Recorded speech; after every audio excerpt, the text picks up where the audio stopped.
Bismillahirrahmanirrahim. Assalamualaikum warahmatullahi wabarakatuh. Bertemu lagi dengan saya, Eko Hardianto, SSTMT. Saat ini kita di mata kuliah analisis dan perancangan sistem informasi sudah memasuki pertemuan ke-7, di mana eh, di pertemuan sebelumnya, dari pertemuan awal kita yang membahas tentang apa itu konsep dan definisi dari sistem, kemudian berlanjut, kemudian eh, bagaimana eh, sistem itu eh, acuan untuk mengembangkan sistem itu yang sederhana menggunakan apa dengan waterfall, kemudian dengan yang berlanjut ke yang lebih kompleks dengan iteratif, kemudian dengan yang agile.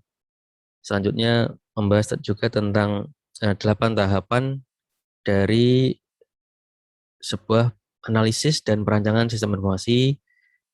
Setelah 8 tahapan dijelaskan, kemudian ada 5 tahapan awal yang merupakan tahapan analisis sistem informasi dari yang pendefinisian skop hingga pengambilan keputusan di tahap kelima. Kemudian eh, di pertemuan keempat itu juga di pertemuan kelima itu membahas tentang eh, proses modeling, ya, di mana proses modeling adalah tahapan yang baru ditemui di mata kuliah analisis dan perancangan sistem informasi ini. Sedangkan untuk yang data modeling pernah diajarkan pada mata kuliah eh, database pada tingkat 2, dan yang akan kita pelajari adalah eh, penggunaan objek modeling. Jadi penggabungan antara proses modeling dan objek dan data modeling kan kita pelajari di pertemuan ketujuh ini untuk objek modeling. Baik, untuk bab yang perlu dipelajari ada di buku Witten dari bab 10, bab 7 dan 18. Maksudnya apa? Di ketiga bab ini adalah bab yang saling terkait, di mana bab 10 adalah bab inti atau bab yang paling banyak dibahas di pertemuan ketujuh ini, sedangkan bab 7 itu membahas tentang uh, use case, bagaimana menyusun use case, itu pengenalan seperti itu. Dan 18 juga sama, mendukung dari objek modeling juga. Jadi bisa dipelajari di buku Witten bab 10, bab 7, dan bab 18. Yang akan kita pelajari pada pertemuan ini adalah mengapa harus menggunakan pemodelan objek, kemudian apa saja konsep di objek modeling ini. Kita nanti akan mengenal tentang adanya kelas atau objek, atau kemudian dikenal dengan atribut, kemudian ada perilaku atau behavior, kemudian ada inheritance atau penurunan, kemudian ada pengemasan atau encapsulation, di mana encapsulation ini eh, yang menyebabkan mungkin ada orang yang memiliki karakter sama, tapi tidak bisa langsung merubah tanpa adanya permission atau perizinan. Kemudian ada message atau pesan yang dikirimkan, kemudian ada polymorphisme atau polymorphism. Kemudian jenis-jenis diagram UML ada banyak, namun yang akan kita pelajari itu ada 5 jenis, mungkin sekitar ada 13 jenis diagram UML yang dapat digunakan.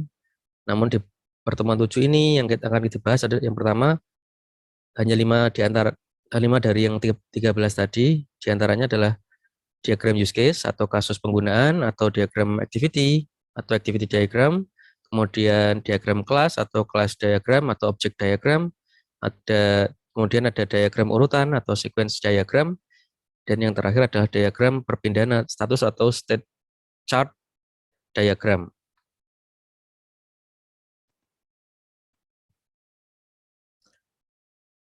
Kemudian mengapa apa itu pemodelan objek? Kalau kita sebelumnya sudah belajar tentang proses modeling, di mana yang menjadi fokus utamanya adalah proses-proses yang ada di dalamnya. Kemudian kalau data modeling itu penyusunan datanya. Nah, sekarang penggabungan dari kedua bentuk itu disebut dengan object modeling. Analisis berorientasi objek adalah merupakan teknik untuk yang pertama mempelajari apakah objek yang ada dapat digunakan kembali atau diadopsi untuk pengguna lain. Jadi kalau ada pengguna yang memiliki karakteristik sama, bisa menggunakan objek yang sama. Kemudian mendefinisikan objek baru atau pembaruan yang digabungkan dengan objek yang sudah ada dalam aplikasi komputasi bisnis yang bermanfaat. Kemudian, pemodelan objek merupakan teknik untuk mengenali objek-objek dalam lingkungan sistem dan hubungan relasi di antara mereka. Nah, di pemodelan objek ini dikenal juga dengan Unified Modeling Language. Apa itu? Kumpulan gambar atau notasi untuk menunjukkan atau menjelaskan suatu sistem perangkat lunak berdasarkan objek. Jadi, cara menggambarkannya untuk objek modeling ini menggunakan UML yang sering digunakan. Kalau data modeling kemarin kan menggunakan ERD ya.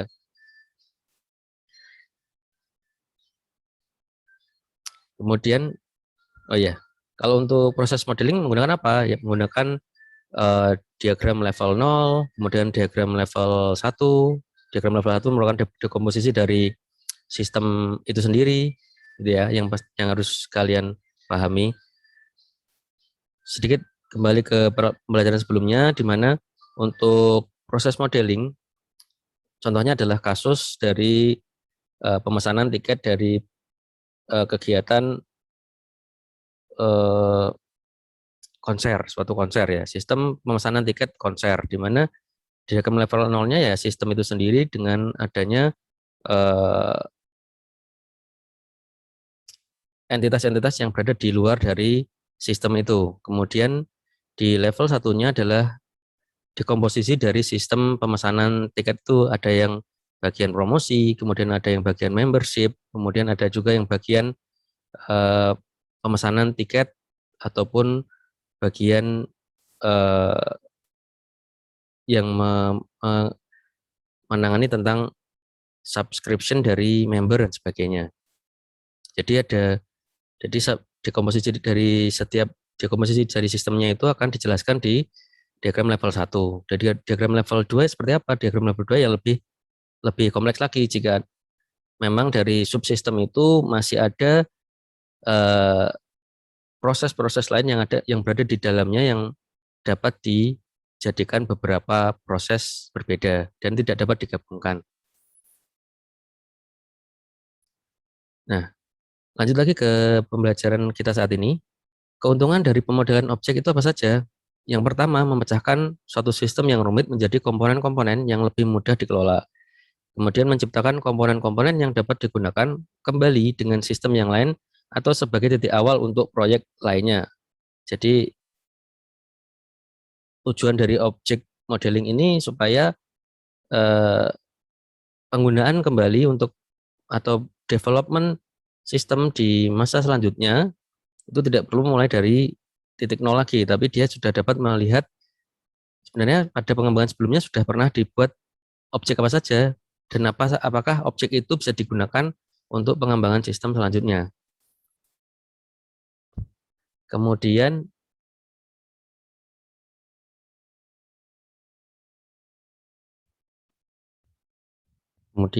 keuntungan ketiga adalah pemikiran berorientasi objek lebih realistis karena uh, objek itu adalah suatu bentuk yang lebih bisa uh, dianalogikan dengan kehidupan nyata atau kehidupan karena bisa dipegang gitu kan. Objek kan konsepnya seperti itu kan. Objek itu adalah sesuatu yang bisa dipegang dan dirasakan seperti itu. Kemudian terkait beberapa konsep. Jadi konsep suatu objek adalah suatu yang dapat dilihat, dipegang, dan dirasakan, serta memiliki data dan perilaku yang unik. Sedangkan kelas tadi, kumpulan objek yang memiliki atribut dan perilaku yang sama, disebut juga dengan objek class. Kemudian ada atribut, data-data yang melambangkan karakteristik dari sebuah objek. Perwujudan dari suatu kelas atau adalah objek atau kelas instan. Jadi mungkin bisa disamakan juga antara objek dengan instance ini suatu hal yang sama, di mana memiliki nilai-nilai atribut dan perilaku yang spesifik. Contoh ini ada kelas customer, di mana dia punya nama, kemudian dia ada alamatnya dan negara tempat tinggalnya di mana. Dengan dia punya behavior untuk melakukan perubahan alamat di sini. Kemudian dari kelas customer itu dia ada objek atau instance namanya DOE. DOE ya ini. Di sini ada DOE. DOE ini adalah objek dari kelas customer di mana dia punya nomor, kemudian nama dan alamat dan seterusnya yang berbeda dengan objek yang lain. Jadi ini ada objek lain namanya Pak Green, di mana Pak Green ini juga merupakan objek atau instance dari customer, di mana dia punya karakteristik yang berbeda dengan objek yang lainnya. Kemudian tadi sudah sedikit dibahas tentang behavior. Behavior adalah metode layanan yang merujuk pada aktivitas yang dapat dilakukan oleh objek tersebut, yang berhubungan dengan fungsi yang melakukan sesuatu terhadap data atau atribut yang dimiliki oleh objek tersebut. Jadi kalau ada fungsi mungkin akan ada perubahan terhadap data yang diakses di objek tersebut.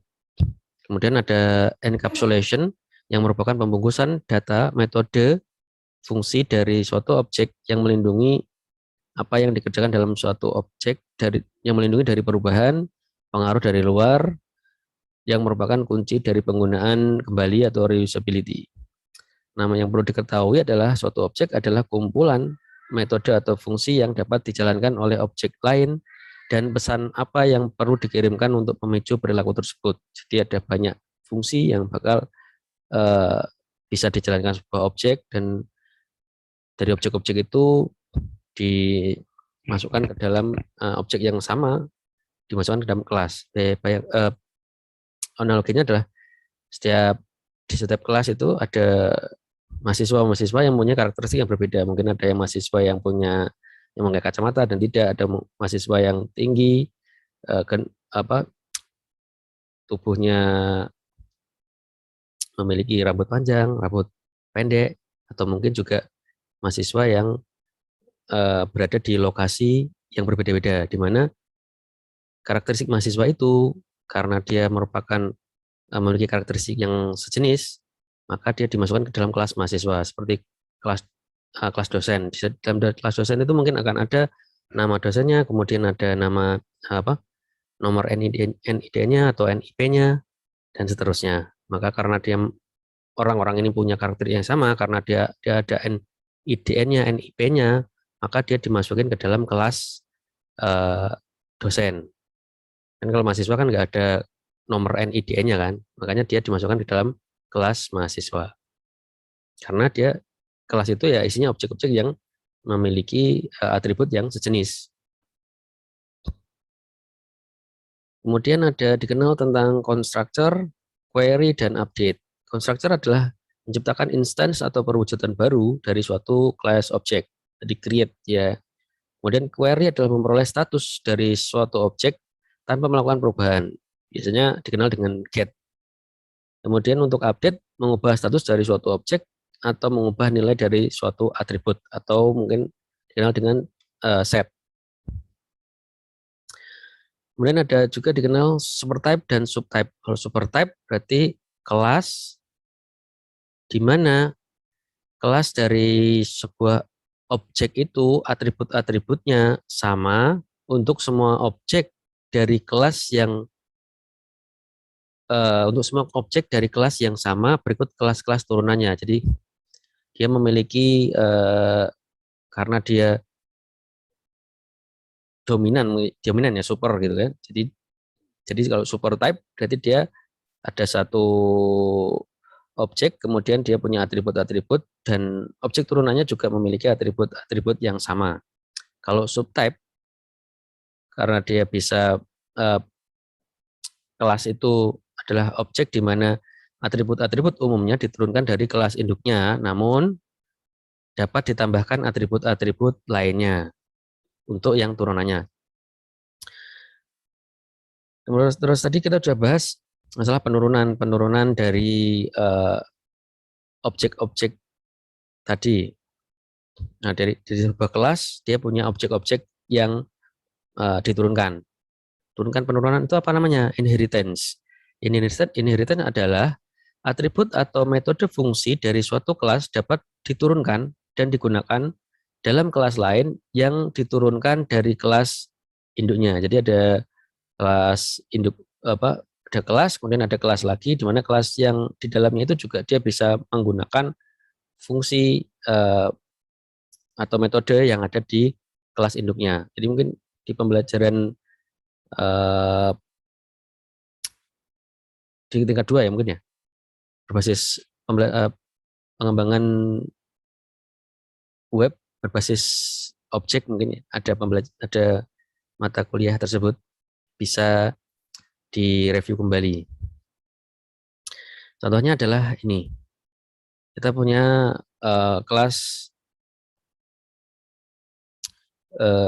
person ya. Person ini di mana dia punya atribut nama depan, nama belakang, gender, tanggal lahir ya. Setiap dia punya atribut ini. Kemudian dia bisa behaviornya adalah di bawahnya ini. Nah, selanjutnya ada kasus lain, ada kelas student dan kelas teacher. Di mana student itu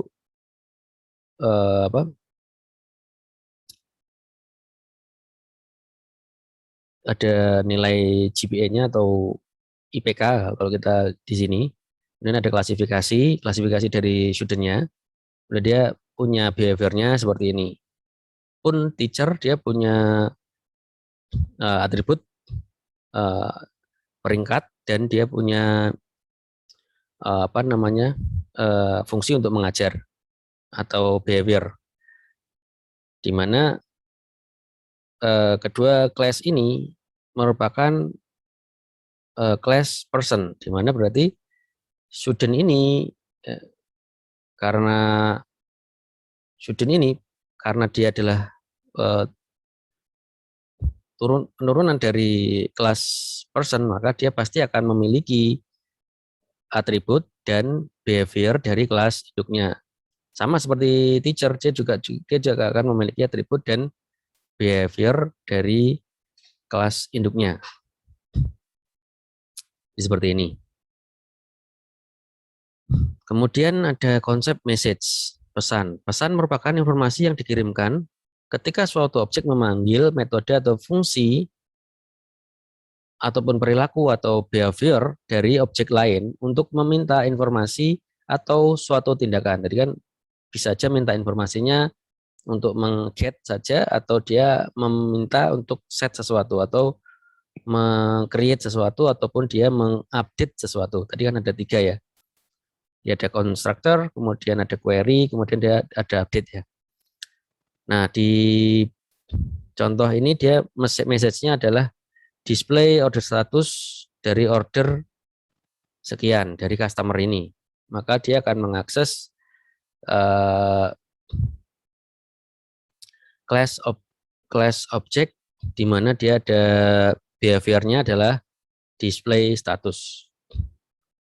Message-nya adalah dari customer. Kemudian polymorphisme. Polymorphisme berarti dia bisa banyak bentuk. Dalam paradigma berorientasi objek, hal itu berarti bahwa pesan yang sama dapat ditafsirkan secara berbeda oleh objek atau instansi dari kelas yang berbeda. Contohnya seperti ini. Kita ada kelas employee, di mana di employee itu ada dua jenis, employee-nya ada yang full time sama part time. Di employee yang atau pegawai yang full time, dia akan mengkalkulasikan gajinya itu secara bulanan atau tahunan. Sedangkan untuk part time dia akan digajinya per jam. Perbedaannya apa? Kalau untuk full time employee dia akan mempertimbangkan tax. Jadi kalau pegawai tetap dia gajinya akan kena pajak. Tapi kalau part time dia tidak ada penghitungan pajaknya seperti itu. Jadi mungkin aja di apa namanya class employee itu di compute payment-nya itu dia nanti akan memiliki nilai-nilai yang berbeda karena compute pay-nya dari mana? Dia apakah kelasnya full time employee atau dia part time employee atau pekerja sambilan. Jadi kalau di luar negeri kalau part time dia karena gajinya per jam dia tidak dikenakan pajak seperti itu. Sama seperti kalau kita di pegawai juga sama. Kalau dengan golongan tertentu dia akan kena pajak sekian persen. Kalau dengan golongan di bawahnya mungkin dia tidak dikenakan pajak seperti itu. Kemudian analisis berorientasi objek menggunakan diagram UML. Tadi UML itu kan untuk memodelkan objeknya ya. Untuk analisis berorientasi objek itu menggunakan notasi dengan UML. Nah, memodelkan fungsi dari suatu sistem itu dengan menggunakan diagram use case. Memodelkan objek-objek yang ada dalam satu sistem serta hubungan relasinya di antara mereka dengan diagram class dan diagram objek untuk tiap use case-nya serta sistem secara keseluruhan. Kemudian, kalau memodelkan interaksi antar objek untuk menyelesaikan satu fungsi atau sebuah use case, maka perlu digambarkan diagram sequence untuk tiap use case-nya. Kemudian, untuk memodelkan perilaku logiknya dari objek-objek dengan diagram status, kalau memodelkan perilakunya dengan diagram status atau state chart diagram untuk tiap kelompok kelasnya. Jadi fungsinya berbeda-beda. Kita mau memodelkannya, yang kita mau tunjukkan itu yang mana. Kalau kita mau lihat secara overall sistemnya ya use case-nya yang ditunjukkan. Kemudian kalau dia butuh interaksi dari setiap objeknya, dari satu perpindahan dari satu objek kemudian ada ke objek lainnya, dia menggunakan dengan sequence diagram untuk tiap use case yang sudah dibuat. Oke, kalau state chart mungkin akan bedanya sequence sama state chart apa? Nah, kalau state chart itu dia statusnya ya. Biasanya kalau state chart itu lebih mudah digambarkan dengan analoginya itu printer. Jadi printer itu state chart-nya apa? Pertama dia idle, kemudian dia menerima antrian untuk print, selanjutnya dia akan melakukan printer spool, dia akan mengumpulkan semua perintah yang masuk ke printer itu, kemudian printer itu memulai untuk mencetak atau printing. Kalau dia sudah selesai mencetak, statusnya apa? Selesai semua halaman atau masih ada yang kurang? Kalau dia masih halamannya ada yang masih tersisa, tapi kertasnya habis, dia akan punya state sendiri. Misalkan memunculkan dialog box kertasnya habis gitu. Jadi setelah kertasnya dipenuhi lagi, dia akan melakukan pengerjaan itu sampai selesai. Nah, kalau sequence itu dia menggambarkan seperti ini. Ada customer, gambarnya seperti ini penggambarannya. Dia ada class customer itu, kemudian ini kan ada objeknya ya, misalkan dia ada seseorang customer itu dia pasti akan melakukan create ordernya itu ke mana, gitu kan, ke class order, atau dia akan mengakses ordernya. Setelah dari order dia akan melakukan pemesanan pengiriman barang ke shipment. Jadi ini lebih apa namanya, sequence diagramnya, di mana dari tiap objeknya itu akan ditunjukkan. Jadi setiap dia melalui satu objek, dia pasti akan ada outputnya di sini, kemudian dia ada ngasih outputnya di sini, setiap apa namanya, setiap objek urutan. Kalau use case kalian sudah pasti sudah familiar ya. Kemudian ada class diagram. Class diagram ini sekilas ini mungkin mirip dengan ERD ya. Hanya bedanya nanti di class diagram dia ada tambahannya behavior-nya di sini. Hampir mirip. Kemudian dengan use case yang pertama, proses pemodelan fungsi-fungsi dalam suatu sistem dalam hal event atau kejadian, siapa yang menginisiasi dan bagaimana respons dari sistem. Dan merupakan suatu urutan sequence yang lengkap untuk menyelesaikan suatu fungsi dalam sistem, baik otomatis maupun manual. Aktor dalam use case merupakan entitas eksternal yang berinteraksi dengan sistem. Dan temporal event merupakan event yang dipicu oleh waktu, dapat digambarkan juga sebagai aktornya. Jadi kadang ada di trigger mungkin dari pembayaran, misalnya setiap akhir bulan dilakukan pembuatan pembayaran, atau setiap akhir semester dilakukan penghitungan IPK kumulatif, seperti itu kalau mahasiswa. Jadi dia akan temporal event seperti itu.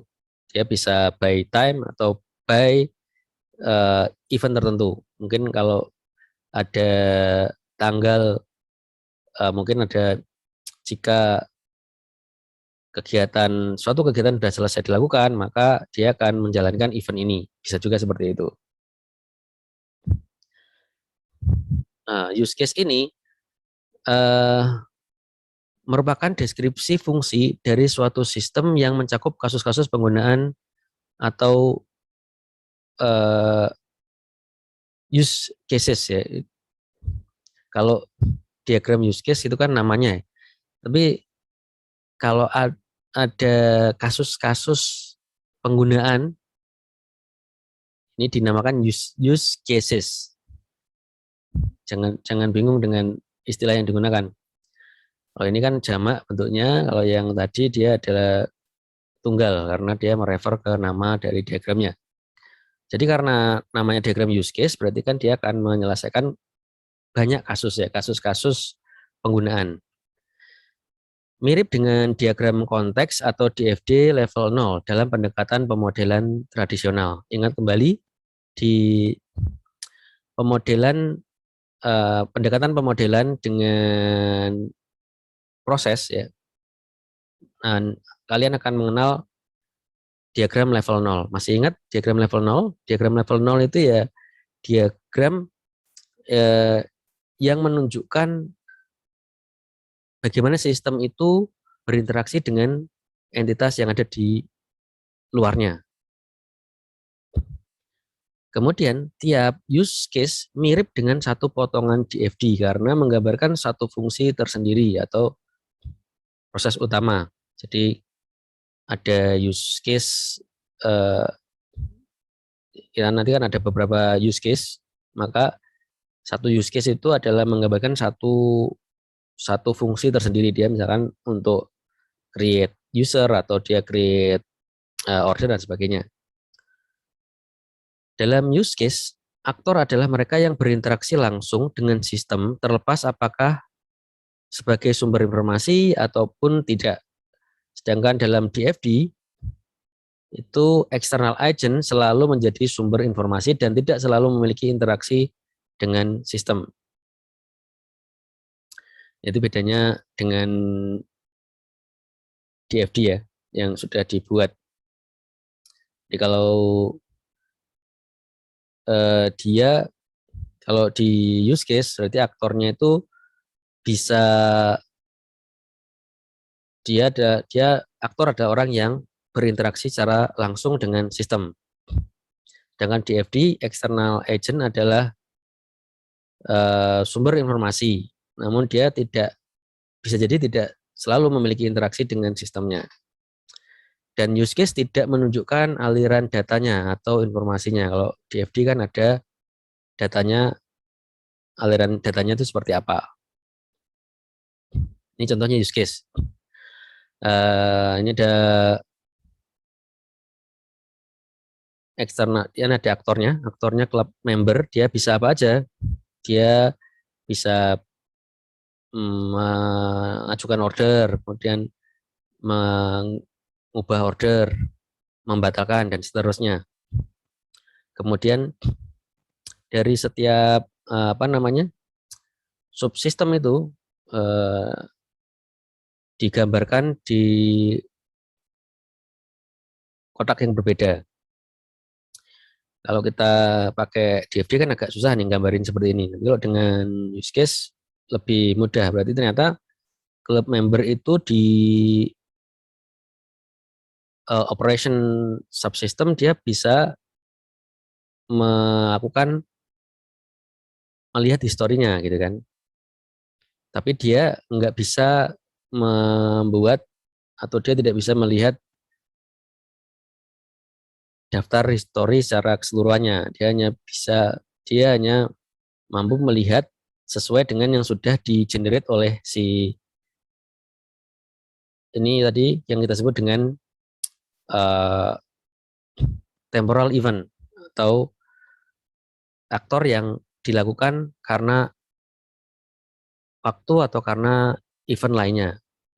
Jadi dia hanya bisa melihat ya yang sudah di-generate saja gitu. Berarti misalnya dia generate 60 hari, 30 hari ya dia hanya bisa melihat itu. Tapi dia nggak bisa nge-generate laporan itu sendiri ya si club membernya. Kemudian si club member ini bisa mengajukan perubahan profile. Kemudian ada aktor-aktor lain seperti potential member, past member, dan marketing. Ini dibeda-bedakan sesuai dengan karakteristiknya gitu ya. Mungkin past member ini adalah orang yang dulunya menjadi anggota tapi mungkin saja dia belum melakukan subscription. Jadi dia harus supaya dia bisa memperoleh semua fasilitas yang dilakukan seperti member sebelumnya, maka dia harus melakukan subscription renewal order. Kemudian ada potential number, ini orang yang belum pernah jadi member, dan marketing ini orang yang tugasnya untuk mempromosikan dari mungkin dari sebuah kelompok, mungkin kayak dia bagian promosinya atau dia mau mencari atau dia mau membuat program-program supaya menarik member baru. Makanya dia ada di promotion subsystem, dia ada men-submit, kemudian dia merevise promotion ini secara sederhananya seperti itu. Kemudian ada extension dan abstract use case. Oke, extension adalah use case yang merupakan penjabaran dari use case awal dengan menambah perilaku behavior atau tindakan. Hanya dapat dipanggil oleh use case yang menjadi awal dari penjabaran. Kalau abstract use case berisi langkah-langkah tipikal yang umum dari 2 atau lebih use case, mengurangi adanya pengulangan dan membantu proses reuse atau pendaur ulangan dari sebuah proses. Jadi kalau extension itu dia hanya bisa dilakukan kalau dari use case sebelumnya itu sudah dipanggil. Tapi kalau abstract use case ini adalah menyederhanakan dari beberapa use case karena dia melakukan kegiatan yang sejenis atau serupa. Gambarnya gini, kalau extension use case atau extend dari sebuah use case, dia akan melakukan generate warehouse packing order, maka dia baru bisa place new member order, atau mungkin menempatkan place new member order ini juga dari sebelumnya melakukan kalkulasi order subtotal atau penghitungan pajak penjualan. Jadi place new order member ini adalah use case awalnya, di mana dalam kasus tertentu generate warehouse ini atau calculate sub order ini akan dipanggil. Jadi untuk memplace new member order, dia akan memerlukan dari dua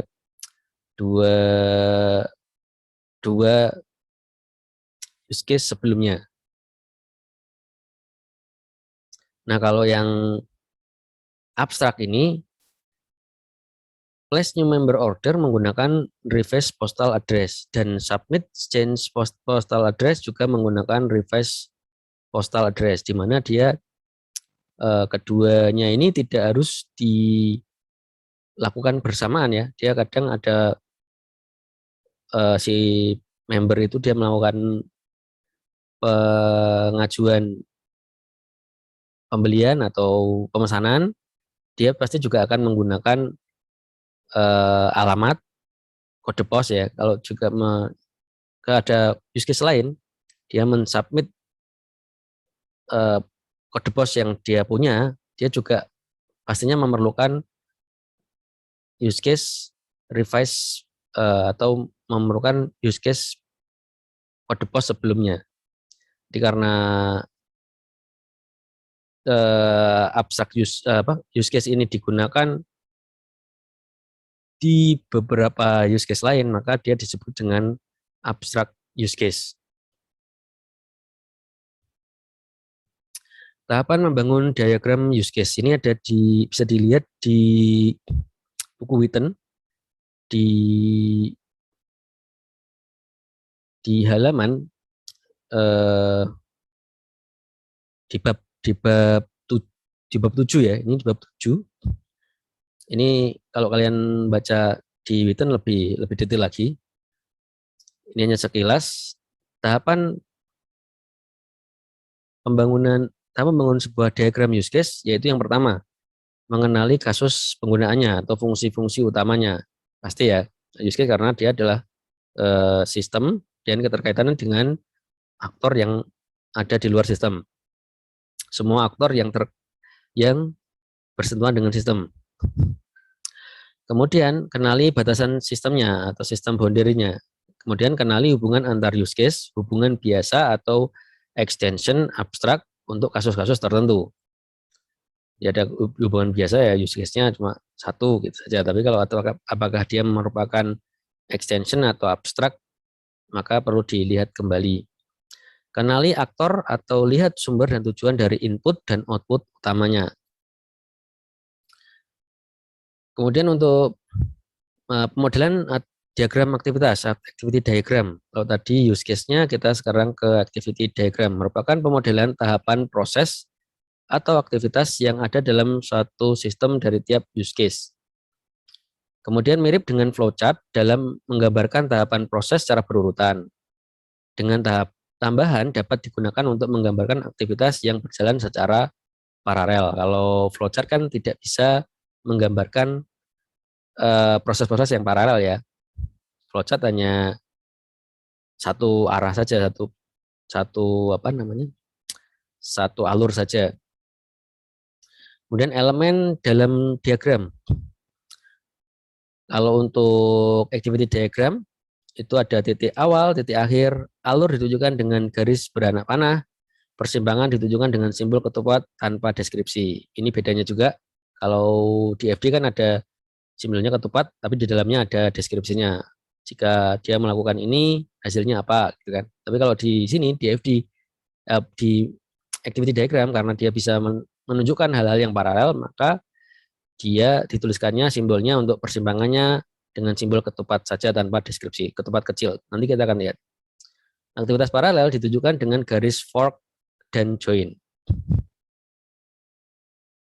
Nah, seperti ini. Ya, ada apa namanya? Yang pertama dia mulai, kemudian dia ada aktivitasnya, dia melakukan apa? Kemudian apa panah ditunjukkan dengan panah ke bawah ini yang merupakan menunjukkan activity selanjutnya. Kemudian ini tadi pembedanya dengan DFD, di mana dia bisa menunjukkan kegiatan itu dilakukan karena apa?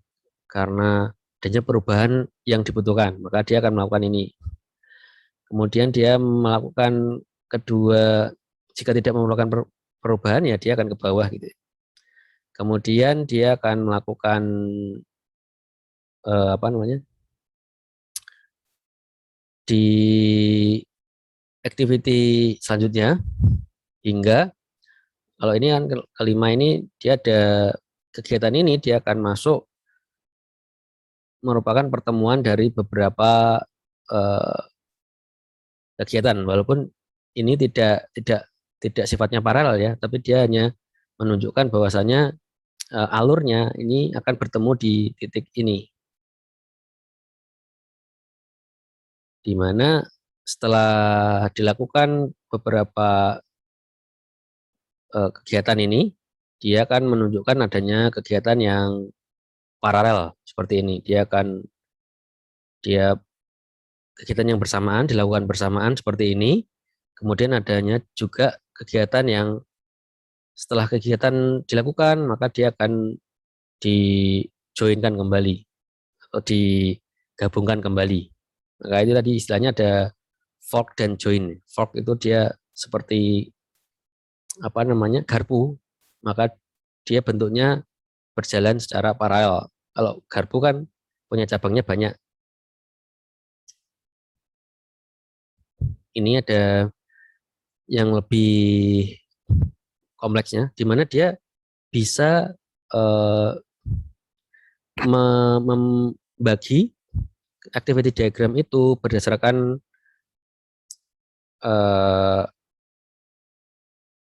dia berjalannya di mana, di object member atau di komputer sistemnya, atau dia berjalannya di sisi member atau di sisi komputer sistemnya. Ini lebih digambarkan lagi.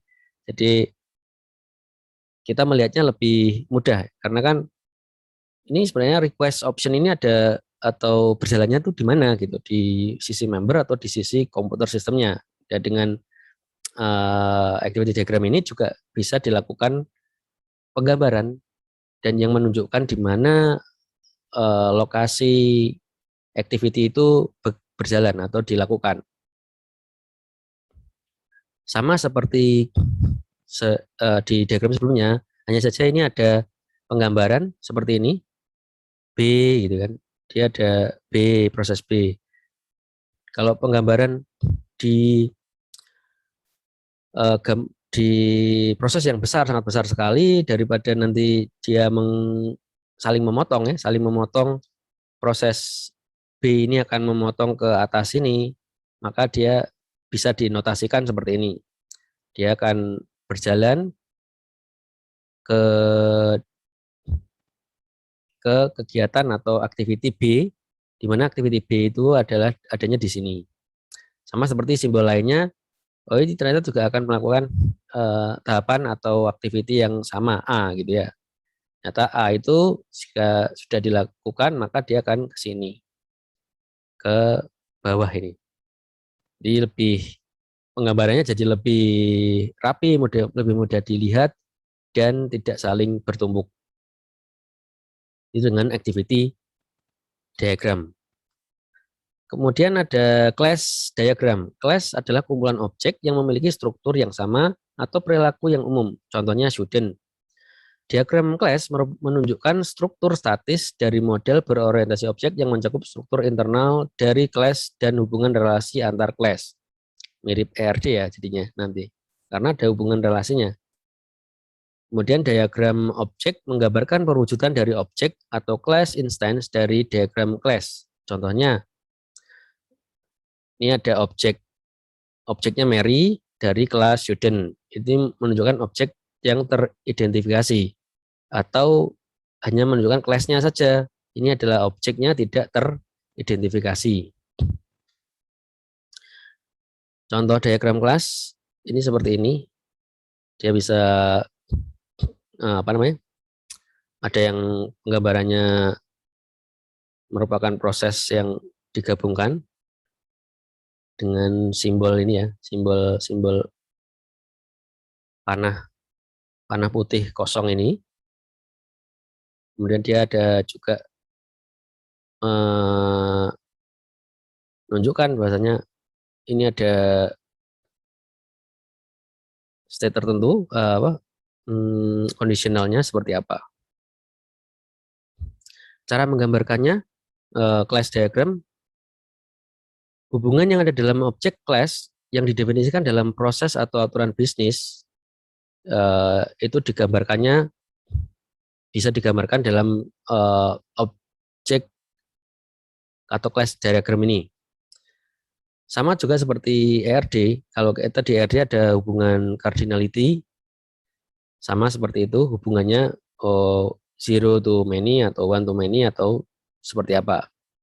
Maka multiplicity atau penggadaan menentukan berapa banyak instance dari suatu objek yang dapat dihubungkan dengan suatu instance dari objek kelas lainnya. Jadi kalau di ERD dikenal dengan cardinality, kalau di sini ada multiplicity. Customer, place order, bisa place-nya zero to many. Ini ada konsepnya multiplicity dalam UML, hampir sama dengan di ERD, cardinality hubungan dari setiap tabel di ERD. Ini hanya saja ini ada kayak tambahannya nih, specific range, dia bisa specific range 7, 9. Ini kan yang mungkin di ERD kita nggak bisa menunjukkan ini gitu. Nah ini kemudian ada aggregation and generalization. Aggregation ini dilambangkan dengan yang putih kosong, kemudian ada generalization, dia panah hitam seperti ini. Aggregation adalah hubungan bagian dari yang terdiri dari. Tapi kalau generalization hubungannya jenis dari dan menunjukkan inheritance. Operation team terdiri dari dokter, perawat, dan staff. Sedangkan untuk class employee dia akan ada dokter, perawat, dan staff. Jenis employee itu bisa dokter, perawat, atau staff administrasinya. Atau mungkin di entitas universitas di university atau sebuah kampus itu bisa terdiri dari mahasiswa, dosen, dan bagian administratifnya. Tahapannya seperti apa? Bagaimana cara membangun diagram kelasnya? Yang pertama, kenali kelas-kelas yang berkaitan yang diperlukan dalam satu use case tertentu. Kemudian kenali atribut dan operasi perilakunya. Daftarkan hanya metode fungsi-fungsi yang khusus.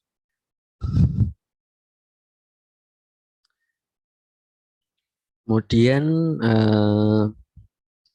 fungsi khusus ini seperti calculate text bukan yang implisit seperti insert. Insert ini kan belum menunjukkan apa-apa ya.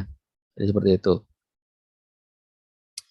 Misalkan insert itu kan bisa jadi dia create new order atau dia melakukan, kalau untuk kasusnya teks ini ya berarti dia mungkin create teks dari pegawai tertentu dan sebagainya, atau dia melakukan penambahan kategori teksnya, kan kita belum tahu juga ini, makanya belum belum begitu khusus, masih implisit. Kenali hubungan relasi antar kelas dan multiplicity-nya. Multiplicity-nya adalah yang tadi tuh, relasi antara one to many, zero to many, atau mungkin ada spesifik range, 7, 9, atau mungkin ada spesifik range tertentu. Termasuk aggregation atau generalization-nya. Ya, tadi ada aggregation-nya, tadi satu tim, ada dokter, perawat, dan apa namanya, staffnya, atau generalization merupakan penggabungan dari beberapa kelas yang ada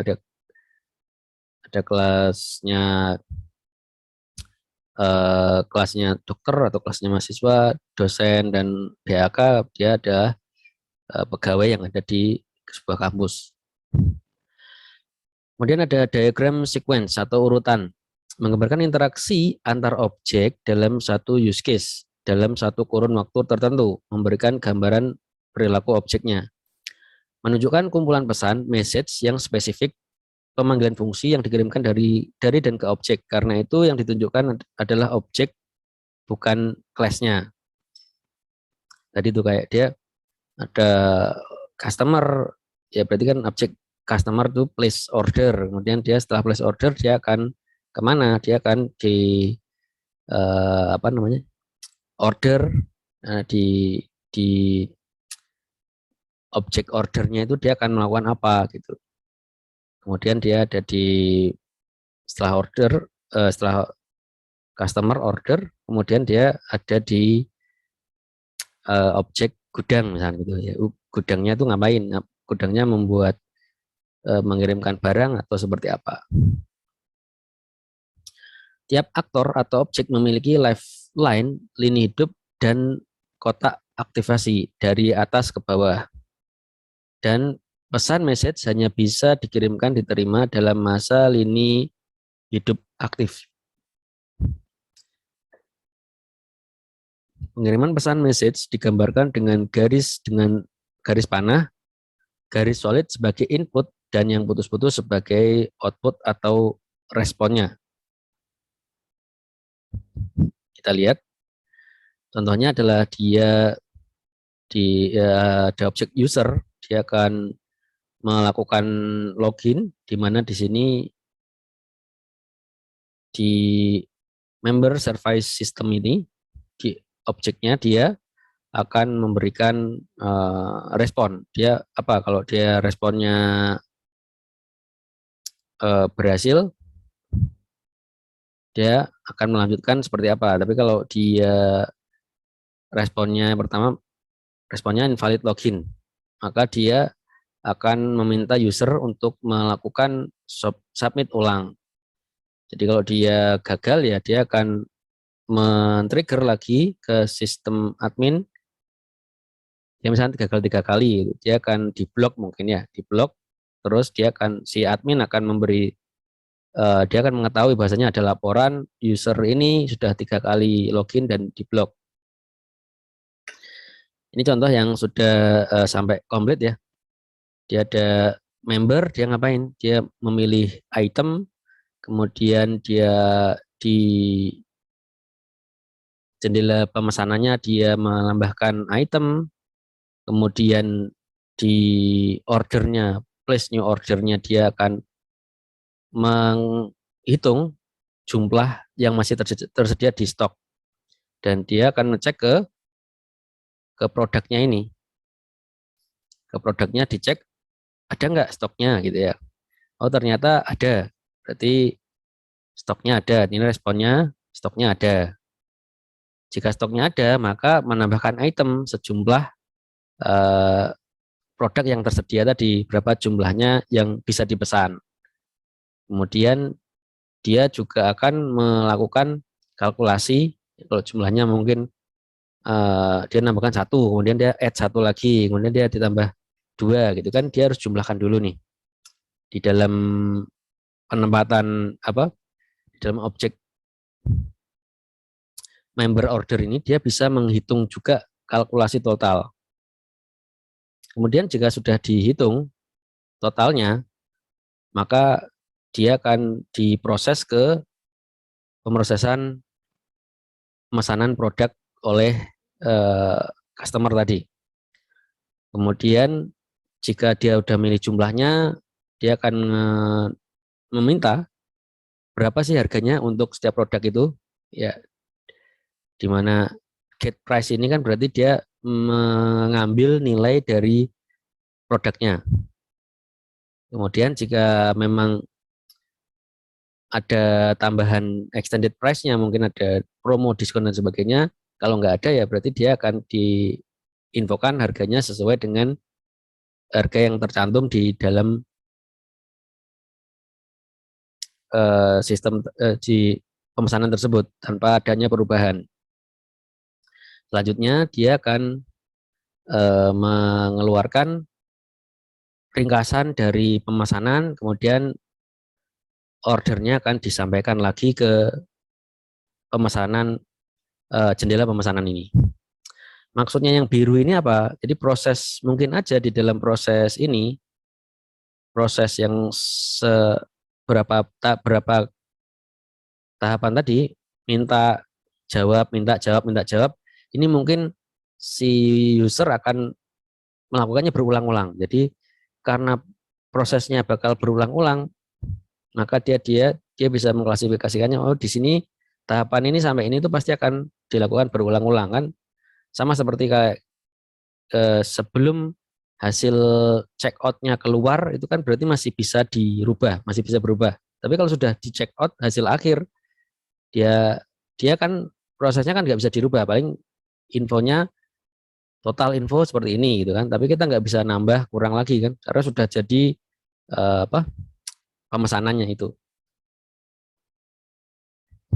Yang sering belanja online mungkin prosesnya hanya cepat aja gitu, tapi sebenarnya di dalam sistemnya itu sendiri dia melakukan banyak sequence atau banyak rangkaian seperti ini. Hanya karena perhitungannya sangat cepat, maka nggak kerasa di sisi usernya, hanya dia merasanya sesuai dengan instruksi yang dia masukkan. Jadi ini di sini dia add item atau dia sudah diupdate ataupun dia melakukan tambah kurang jumlah itemnya tadi. Tahapannya untuk membangun diagram sequence ini, yang pertama kenali objek-objek dan urutannya atau sequence-nya. Ketika objek-objek tersebut berinteraksi dalam tiap use case. Jadi ini sangat berkaitan dengan use case-nya ya. Use case yang tadi dibuat di awal. Use case ada si objek-objek customer itu bisa kemana aja, melakukan apa aja. Kemudian kenali pesan message pada tiap sequence. Dia apakah dia men-trigger sesuatu, ataukah dia mengupdate, ataukah dia hanya meminta atau mengambil nilai sesuatu saja, atau dia bisa meng-create orders atau sebuah class baru. Kemudian gambarkan lifeline dan kotak aktivasi berapa lama objek tersebut dalam keadaan hidup atau aktif. Jadi dia bakal diakses atau menyala itu dia saat kondisi apa gitu. Yang terakhir adalah state chart atau diagram status, menjelaskan bagaimana objek bekerja secara internal ketika menerima pesan message. Tiap class dalam diagram class ini memiliki diagram status atau state chart-nya masing-masing. Jadi sebenarnya diagram dari setiap class diagram itu dia ada state chart-nya masing-masing. Jadi ketika objek aktif atau berada dalam sistem, objek akan berada dalam status tertentu dan akan bertransisi dari satu status ke status yang lain selama hidupnya. Perubahan status bisa dipicu oleh kejadian atau event lain. Status state dari suatu objek ditentukan oleh suatu kondisi. Ketika melakukan suatu aktivitas atau sedang menunggu sesuatu. Jadi kayak printer tadi dia idle atau dia running something atau dia selesai mengerjakan sesuatu. Contohnya gini, dia ada pemesanan gitu kan. Dia memesan tidak semua produk tersedia, maka dia akan memberikan informasi produk yang dipesan. Contohnya kalau misalkan si customer tadi menambahkan semua produk yang diminta, maka kemudian dia akan diberikan info produknya apa yang tersedia, atau dia nanti pending, atau dia produknya seperti apa. Jadi untuk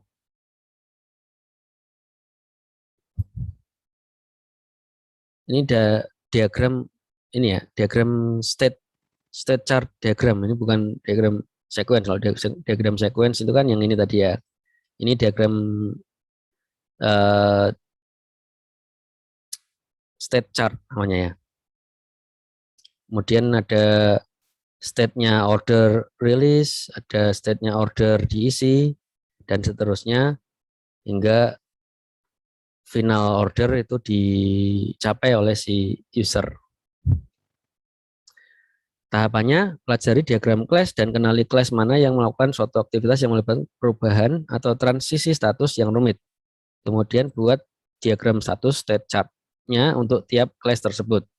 Kenali status apa saja yang dimiliki oleh objek selama masa hidupnya dalam sistem. Dan temukan apa saja yang menjadi penyebab tiap status berubah menjadi status yang lain. Jadi kalau lebih lebih detail ya ini. Karena di dalam tiap diagram class ini dia kan punya state chart-nya masing-masing. Jadi mungkin dalam satu member member order itu dia ada state-nya in process, pending, kemudian dia ada state chart-nya uh, ordernya itu dibatalkan dan sebagainya. Itu dari sebuah uh, use case untuk pemesanan atau place order dari sebuah customer.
dari saya cukup itu. Nanti kita akan ketemu di hari Senin ya. Mudah-mudahan di pertemuan terakhir kita bisa ada review mungkin ya. Mungkin akan kita coba kuis sebentar. Semoga kita ada waktu juga buat kuis ya. Kuisnya mudah-mudahan kita buat yang fun aja, nggak perlu yang apa namanya kuis yang serius, tapi coba aja kita buat mengasah kemampuan kita. Mudah-mudahan bisa ada waktunya di hari Senin dan mungkin kita mereview pertemuan sebelumnya sebelum kita UTS. Mudah-mudahan kita juga bisa melakukan hal itu. Selamat belajar dan sehat selalu. Saya akhiri. Wassalamualaikum warahmatullahi wabarakatuh.